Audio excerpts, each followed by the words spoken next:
সবাইকে আমি অনুরোধ করতেছি, কোনো রকম হিন্দুদের মন্দির ও বাড়িঘর ভাঙচুর করবেন না ও কোনো রকম দোকানপাটে হামলা করবেন না।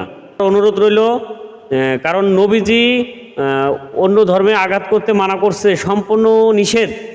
আপনারা এই কাজটি ভুল করে করবেন না, কারো দোকানপাটে আঘাত করবেন না ও তাদের মনেও কষ্ট দিবেন না। যদি কোনো সময় কোনো হিন্দুদের মনে কষ্ট দিয়েও থাকেন, আপনারা অবশ্যই মাপ চেয়ে নেবেন। মাপ চাইলে আল্লাহ খুশি হয়।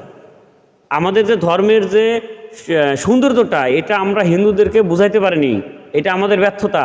নবীজি অনেক অমুসলিমকে নবীজিকেও বুঝাইতে পারছেন, সেই জন্য নবীজি তাদেরকে মুসলিম বানাইতে পারছেন। কিন্তু আমরা কি করি? আমরা একটা হিন্দুকে পাশে বসায়া আর একটা হিন্দুকে ফোনে গালি দিই, এই তোর মালার এই সেই দুনিয়ার গালাগালি দিই। কি হয়, হিন্দুরা মনে কষ্ট পায়। ওরা ভাবে কি যে আমাদের মুসলমানদের ধর্মে মনে এরকম কিছু লেখা আছে, নাহলে ওরা আমাদের ধর্ম নিয়ে গালি পারে। হ্যাঁ, এই সৌন্দর্যগুলোকে আমাদের ফুটাই তুলতে হবে। হিন্দুদের গায়ে হাত দেওয়া যাবে না, হিন্দুদের সঙ্গে ভালো ব্যবস্থা করতে হবে। কিন্তু আমরা তো তা করি না। আমরা আগেই আমাদের ধর্ম নিয়ে গর্ব করি, ধর্ম নিয়ে কোনোদিন গর্ব করা যাবে না।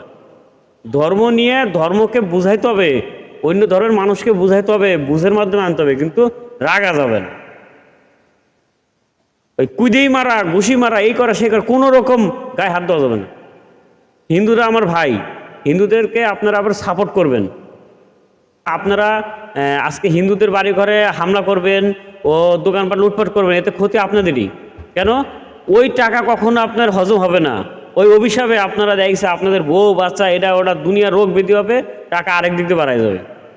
আপনি লুটপাট করে কয়দিন ভালো থাকবেন, কিন্তু পরবর্তীতে আর ভালো থাকবেন না। যেরকম ফেরাউনের বোন কিন্তু ভালো নাই, তাকে কিন্তু ইন্দুরের গর্ত খুঁজে পাচ্ছে না পালায় যাওয়ার জন্য। ওই যে সাইডে একটা কথা বলছিল যে ইন্দুরের গর্ত পাবি না পালায় যাওয়ার জন্য।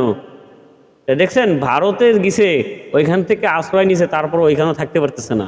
এখন যাবে সে কোথায়? তার মেয়ের কাছে। সবাই ভালো থাকবেন। স্বৈরাচার পতন হয়েছে। আল্লাহ হাফেজ, ভালো থাকবেন।